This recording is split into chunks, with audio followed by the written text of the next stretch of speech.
Welcome to the Malayalam audio book channel the thrilling voices. അർദ്ധരാത്രിയിൽ ഇരുട്ടിനെ ഭയന്നുറങ്ങുന്ന ലോകത്തെ ഭീതിയോടെ ഉണർത്തുന്ന ഒരു പേര്, രക്തം കുടിക്കുന്ന ഭീകരതയുടെ രാജാവ്. അതെ, അവൻ ഡ്രാക്കുള.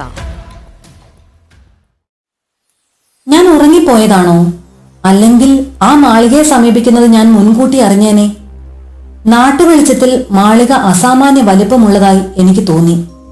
ഉള്ളിലേക്ക് പോകുന്ന ആ ഇടനാഴികൾക്ക് മുന്നിലെ വലിയ വാതിലുകൾ അനേകമുള്ളതുകൊണ്ട് ഒരുപക്ഷെ ഉള്ളതിലേറെ വലിപ്പം എനിക്ക് തോന്നിച്ചതാണോ?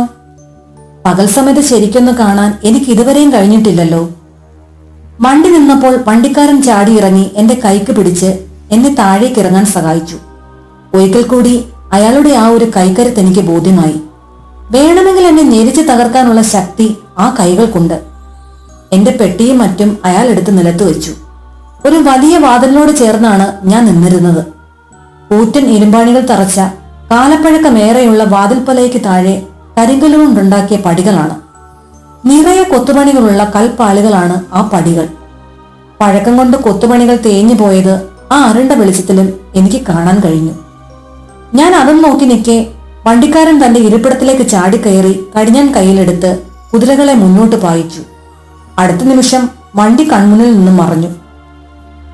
ഞാൻ എന്ത് ചെയ്യണമെന്നറിയാതെ അവിടെ തന്നെ നിന്ന് ആലോചിക്കുകയാണ്. വീട്ടുകാരെ വിളിച്ചുണർത്താനുള്ള സംവിധാനമൊന്നും ഞാൻ അവിടെ കണ്ടില്ല. എത്ര ഉറക്ക വിളിച്ചാലും അവരൊന്നും കേൾക്കാൻ പോകുന്നില്ല. ഞാൻ ഏതാണ്ട് ഒരുപാട് വർഷക്കാലമായിട്ട് അവിടെ നിൽക്കുകയായിരുന്നു എന്ന് എനിക്കൊരു തോന്നൽ. സംശയവും ഭയവും എന്നെ വലയ്ക്കാൻ തുടങ്ങി. ഞാൻ എവിടെയാണ് എത്തിച്ചേർന്നത്? ഏതുതരം മനുഷ്യരാണ് ഇവിടൊക്കെ ഉള്ളത്? എന്തെല്ലാം ആപത്തുകളെയാണ് എനിക്കിനി അഭിമുഖീകരിക്കേണ്ടി വരിക? ലണ്ടനിലെ ഒരു വസ്തു വാങ്ങിക്കാൻ ആഗ്രഹിക്കുന്ന ഒരു വിദേശിയെ കരാർ വ്യവസ്ഥകൾ പറഞ്ഞു കേൾപ്പിക്കാൻ നിയുക്തനായ ഒരു വക്കീൽ ഗുമസ്തന് ഇത്തരം ദുർഘടങ്ങൾ നേരിടേണ്ടതുണ്ടോ? വക്കീൽ ഗുമസ്തൻ, മീനയ്ക്ക് ആ വാക്ക് ഒട്ടും ഇഷ്ടമല്ല. നിയമ ഉപദേഷ്ടാവ് എന്നാണ് അവൾ പറയുക. ലണ്ടനിൽ നിന്നും പുറപ്പെടുന്നതിന് അല്പം മുമ്പാണ് ഞാൻ വക്കീൽ പരീക്ഷ പാസ്സായ വിവരം അറിഞ്ഞത്. ഇപ്പോൾ ഞാൻ ശരിക്കും ഒരു വക്കീലാണ് കേട്ടോ. പതിവ് പോലെ ജോലി ചെയ്ത് തളർന്ന് ഉറങ്ങിപ്പോയതാണെന്നും ഒരു ദുസ്വപ്നം കാണുന്നതിനിടയ്ക്ക് ജനാല വഴി സൂര്യരശ്മികൾ മുറിക്കുള്ളിലെത്തിയപ്പോൾ ഞാൻ പെട്ടെന്ന് കണ്ണുമിഴിച്ച് എന്റെ മുറിയിൽ കിടക്കുകയാണെന്നും ബോധ്യമുണ്ടായെന്നും വിശ്വസിക്കാനാണ് ഞാൻ ഇപ്പോൾ ഇഷ്ടപ്പെടുന്നത്. ഞാൻ കണ്ണു തിരുമ്മി എന്റെ ശരീരത്തിൽ തന്നെ നുള്ളി നോക്കി. ഓ, വേദനിക്കുന്നുണ്ട്. സ്വപ്നമല്ല, ഈ കാണുന്നതെല്ലാം സത്യം തന്നെ. കാർപ്പേറ്റൻ മലയടിവാരത്തിൽ എവിടെയോ ഉണർന്നിരിക്കുകയാണ് ഞാൻ. ഇനി ക്ഷമയോടെ നേരം പുലരുന്നത് വരെ കാത്തിരിക്കുകയല്ലാതെ മറ്റു മാർഗമില്ല. അങ്ങനെ ഞാനൊരു തീരുമാനത്തിലെത്തിയപ്പോഴാണ് ആ വലിയ വാതിലിന് പിന്നിൽ കനത്ത കാലൊച്ച കേട്ടത്. വിജാഗിരിയുടെ വിടവിലൂടെ ഒരു ചെറിയ വെളിച്ചവും കണ്ടു. തുടർന്ന് ചങ്ങല കിലുങ്ങി. വളരെ കാലം തുറക്കാതിരുന്ന ഏതോ പൂട്ടിൽ കരകര ശബ്ദത്തോടെ താക്കോൽ തിരിഞ്ഞു. വാതിൽ പിന്നിലേക്ക് തുറന്നു. അകത്ത് ഉയരം കൂടിയ ഒരു വൃദ്ധൻ നിന്നിരുന്നു. അടിമുടി കറുത്ത വേഷം, നരച്ച നീളം മീശയും ഷേവ് ചെയ്ത് മിനുസമാക്കിയ മുഖവും കയ്യിൽ പഴയ കാലത്തെ ഒരു വെള്ളി വിളക്കും. ചിമ്മിനി ഇല്ലാത്തത് കൊണ്ട് കാറ്റിലുലയുന്ന തിരുനാളം ചുറ്റുപാടും വിചിത്രമായ നിഴലുകൾ വീഴ്ത്തി. വൃദ്ധൻ ഉപചാരപൂർവ്വം തന്റെ വലത് കൈ ഉയർത്തി ശുദ്ധമായ ഇംഗ്ലീഷിൽ ഒരു പ്രത്യേകതരം ഉച്ചാരണത്തോടെ പറഞ്ഞു, എന്റെ വീട്ടിലേക്ക് സ്വാഗതം. സന്തോഷത്തോടെ അകത്തേക്ക് വരിക. അയാൾ വാതിലിന് പുറത്തിറങ്ങി ചില പോലെ നിന്നു. പക്ഷേ ഞാൻ പടി കടന്നപ്പോൾ അയാൾ മുന്നോട്ട് നീങ്ങി എന്റെ കരം ഗ്രഹിച്ചു. മഞ്ഞുപോലെ തണുത്തതെങ്കിലും ഉരുക്കിന് തുല്യം ബലിഷ്ഠമായ മുഷ്ടിക്കുള്ളിൽ എന്റെ കൈ ഞെരിഞ്ഞപ്പോൾ ഞാൻ അറിയാതെ നിലവിളിച്ചു പോയി. മഞ്ഞുപോലെ തണുത്ത ആ കൈയുടെ ഉടമസ്ഥൻ ജീവനുള്ള ഒരു മനുഷ്യനല്ല, പ്രേതമാണെന്ന് ഞാൻ സംശയിച്ചു. അയാൾ വീണ്ടും പറഞ്ഞു, എന്റെ വീട്ടിലേക്ക് സ്വാഗതം. സ്വതന്ത്രമായി സുരക്ഷിതമായി നിങ്ങൾക്ക് ഇവിടെ കഴിയാം. ഗൃഹനാഥന്റെയും മുഖം ശരിക്കും കാണിക്കാത്ത ആ വണ്ടിക്കാരന്റെയും ഹസ്തദാനത്തിന്റെ സാദൃശ്യം ഞാൻ ശ്രദ്ധിക്കാതിരിക്കാൻ കഴിഞ്ഞില്ല. രണ്ടും ഒരാൾ തന്നെയാണോ എന്ന് ഞാൻ സംശയിച്ചു. സംശയ നിവാരണത്തിനായി ഞാൻ ചോദിച്ചു, ഡ്രാക്കുള പ്രഭു? അദ്ദേഹം വിനയപൂർവ്വം തലകുനിച്ചു. ഞാനാണ് ഡ്രാക്കുള. മിസ്റ്റർ ഹാക്കർ, എന്റെ വീട്ടിലേക്ക് സ്വാഗതം. അകത്തു വരൂ. രാത്രിയിലെ കാറ്റിന് തണുപ്പാണ്. അകത്തു വന്ന് ഭക്ഷണം കഴിച്ച് താങ്കൾ വിശ്രമിക്കൂ. സംസാരിക്കുന്നതിനിടയ്ക്ക് അയാൾ വിളക്ക് ചുമരിൽ തൂക്കിയിട്ട് പുറത്തു ചെന്ന് എന്റെ പെട്ടി കയ്യിലെടുത്തു. ഞാൻ ഓടിച്ചെന്നു. സാരമില്ല സാർ, നിങ്ങളിപ്പോൾ എന്റെ അതിഥിയാണ്. ഈ അസമയത്ത് ഇവിടെ എനിക്ക് ജോലിക്കാരാരുമില്ല. നിങ്ങളുടെ കാര്യം നോക്കേണ്ടത് എന്റെ കടമയാണ്. ഇടനാഴിയിലൂടെ വലിയ ഒരു ചുറ്റുകോണി കയറി വീണ്ടും മറ്റൊരു ഇടനാഴി കടന്ന് പെട്ടി ചുമന്നുകൊണ്ട് ഡ്രാക്കുളപ്രഭു നടന്നു. എനിക്ക് സന്തോഷമായി. വെളിച്ചമുള്ള ഒരു മുറിയിൽ ഊണുമേശ ഇട്ടിട്ടുണ്ട്. നെരിപ്പോടിൽ വലിയ വിറക് കഷ്ണങ്ങൾ ആളിക്കത്തുന്നു. പെട്ടി നിലത്ത് വെച്ചിട്ട് പ്രഭു വാതിലടച്ചു. ആ മുറിയുടെ അങ്ങേ തലയ്ക്കലുള്ള മറ്റൊരു വാതിൽ തുറന്നപ്പോൾ ഒരു വിളക്ക് മാത്രം കൊളുത്തി വെച്ചിരുന്ന ജനാലകളൊന്നുമില്ലാത്ത ഒരു കൊച്ചു മുറി കണ്ടു. അതും കടന്ന് മറ്റൊരു മുറി തുറന്ന് എന്നോട് അങ്ങോട്ട് കടക്കാൻ ആംഗ്യം കാണിച്ചു. അവിടെ വലിയ ഒരു കിടക്കമുറിയാണ്. വെളിച്ചമുണ്ട്. തണുപ്പകറ്റാൻ നെരിപ്പോട് കത്തിച്ചു വെച്ചിട്ടുണ്ട്. വാതിലടച്ച് പുറത്തിറങ്ങുന്നതിന് മുമ്പ് പ്രഭു പറഞ്ഞു, താങ്കൾക്ക് യാത്രാക്ഷീണമുണ്ടാകും. ആദ്യം കുളിച്ച് ശുദ്ധി വരുത്തുക. ഇവിടെ ഒന്നിനും താങ്കൾക്കൊരു ബുദ്ധിമുട്ടുണ്ടാകില്ല. അടുത്ത മുറിയിൽ വന്നാൽ അത്താഴം അവിടെ തയ്യാറായിരിക്കും. ഇരുളിൽ നിന്ന് വെളിച്ചത്തിലേക്ക് കാലൂന്നിയപ്പോൾ മരം കൊച്ചുന്ന തണുപ്പിൽ നിന്ന് മുറിക്കുള്ളിലെ ആ ഊഷ്മളതയിലേക്ക് ഞാൻ കടന്നപ്പോൾ പ്രഭുവിന്റെ ഹൃദ്യമായ പെരുമാറ്റവും കൂടി കണ്ടപ്പോൾ എന്റെ മനം കുളിർത്തു. എന്റെ സന്ദേഹവും ഭയവും എല്ലാം മാഞ്ഞുപോയി. മനസ്സ് സ്വസ്ഥമായപ്പോൾ വിശപ്പാണേൽ ആളിക്കത്തി. വേഗം കുളിച്ച് ഊണുമുറിയിലേക്ക് ഞാൻ ചെന്നു. മേശപ്പുറത്ത് ആഹാരം വിളമ്പി വെച്ചിരുന്നു.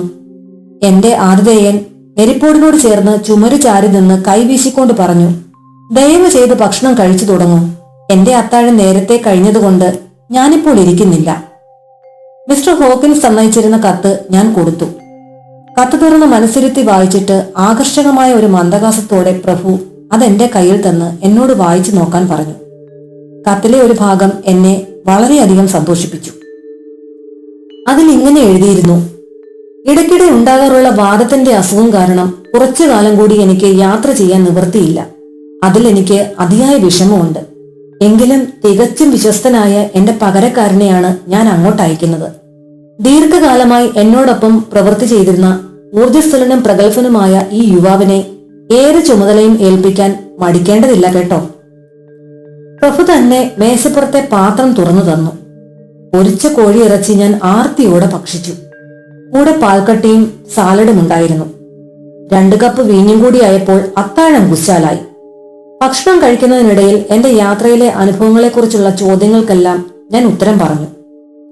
അത്താഴം കഴിഞ്ഞ് ആതിഥേയന്റെ നിർദ്ദേശപ്രകാരം നെരിപ്പോടിനോട് ചേർന്ന് കസേരയിട്ട് അദ്ദേഹം തന്നെ ചുരുട്ട് കത്തിച്ചു. ഞാൻ പുകവലിക്കാറില്ലെന്നാണ് പ്രഭു പറഞ്ഞത്. ഈ സമയത്ത് അദ്ദേഹത്തിന്റെ ശരീരഘടന കണ്ടറിയാൻ എനിക്ക് സാധിച്ചു. ഉയർന്നു വളഞ്ഞ നാസിക, ഉറച്ച താടിയല്, ഉന്തി നിൽക്കുന്ന നെറ്റി, കട്ടിയുള്ളതും അറ്റം വളഞ്ഞതുമായ കൂട്ടുപുരിക എന്നിവയാണ് മുഖത്തിന്റെ പ്രത്യേകതകൾ. കവളിൽ രോമം കുറവായിരുന്നെങ്കിലും ശിരസിൽ സമൃദ്ധമായ മുടി വളർന്നിരുന്നു. വലിയ മീശയ്ക്ക് താഴെയുള്ള വായ് എനിക്ക് കാണാൻ കഴിഞ്ഞിടത്തോളം ക്രൂരതയുടെ ലക്ഷണങ്ങളായിരുന്നു. ഈ പ്രായത്തിലുള്ള ഒരാളിൽ കാണാനാവാത്ത വിധം തുടുത്ത ചുണ്ടുകൾക്ക് പുറമേ കാണപ്പെട്ടിരുന്ന കൂർത്ത പല്ലുകളുടെ വെണ്മയും എടുത്തു പറയേണ്ടതുണ്ട്. ചെവികളുടെ മുകളറ്റം കൂർത്തതും കവിൾ പരന്ന് ദൃഢമായും കാണപ്പെട്ടു. ആകപ്പാടെ വല്ലാത്തൊരു വിളർച്ചയായിരുന്നു മുഖത്തിന്. കാൽമുട്ടുകളിൽ വിശ്രമിച്ചിരുന്ന കൈത്തലം നെരിപ്പോടിലെ വെളിച്ചത്തിൽ ഞാൻ നിരീക്ഷിച്ചു. ദൂരക്കാഴ്ചയിൽ വെളുത്ത സുന്ദരമെന്ന് തോന്നിയിരുന്നെങ്കിലും അടുത്ത് കണ്ടപ്പോൾ പരിക്കനും വിരലുകൾ തടിച്ചു കുറിയതുമാണെന്ന് ഞാൻ മനസ്സിലാക്കി. വിചിത്രമെന്ന് പറയട്ടെ, പ്രഭുവിന്റെ ഉള്ളംകൈയിൽ രോമങ്ങൾ ഉണ്ടായിരുന്നു. നഖങ്ങൾ നീട്ടി വളർത്തി അഗ്രം ഊർപ്പിച്ചവയാണ്. അദ്ദേഹം എന്നോട് ചേർന്ന് നിന്ന് ചുമലിൽ കൈവച്ചപ്പോൾ ഞാൻ ഞെട്ടിപ്പോയി. ആ ഉച്ഛ്വാസത്തിന്റെ ദുർഗന്ധം എനിക്ക് മനമറിപ്പുണ്ടാക്കി. എത്ര ശ്രമിച്ചിട്ടും അത് മറച്ചു വെക്കാൻ എനിക്ക് സാധിച്ചില്ല. കാര്യം മനസ്സിലാക്കിയ പ്രഭു പിന്നോട്ട് മാറി. കൂർത്ത പല്ലുകൾ കൂടുതൽ പുറത്തു കാണുമാറ് വല്ലാത്ത ഒരു ചിരിയോടെ കസേരയിലിരുന്നു. തെല്ലു നേരം രണ്ടുപേരും മൗനം ഭജിച്ചു. ഞാൻ ജനാലയ്ക്ക് പുറത്തേക്ക് നോക്കിയപ്പോൾ നേരം പുലരുന്നതിന്റെ ആദ്യ ലക്ഷണങ്ങൾ കണ്ടു. അലൗകികമായ നിശബ്ദത ഭൂമിയെ ആവരണം ചെയ്തു. അടുത്ത നിമിഷം അകലെ താഴ്വാരത്ത് നിന്ന് നിരവധി ചെന്നായ്ക്കളുടെ ഒന്നിച്ചുള്ള ഓരിയിടൽ ഉയർന്നു കേട്ടു. പ്രഭുവിന്റെ കണ്ണുകൾ തിളങ്ങി. അദ്ദേഹം പറഞ്ഞു, അത് കേട്ടോ, രാത്രിയുടെ സന്തതികൾ. എന്തൊരു സംഗീതമാണ് അവരുടേത്. അപ്രതീക്ഷിതമായ ഏതോ ഒരു ഭാവം എന്റെ മുഖത്ത് കാണപ്പെട്ടതിനാലാവാം. പ്രഭു വീണ്ടും പറഞ്ഞു, നിങ്ങൾ നഗരവാസികൾക്ക് നായാട്ടുകാരുടെ വികാരം ഉൾക്കൊള്ളാനാവില്ല. പ്രഭു എഴുന്നേറ്റു. നിങ്ങൾക്ക് ക്ഷീണമുണ്ടാകും. കിടക്ക് വിരിച്ചിട്ടുണ്ട്. രാവിലെ എത്ര നേരം വേണമെങ്കിലും ഉറങ്ങിക്കോളൂ. ഉച്ച കഴിയുന്നത് വരെ എനിക്ക് ജോലി തിരക്കാണ്.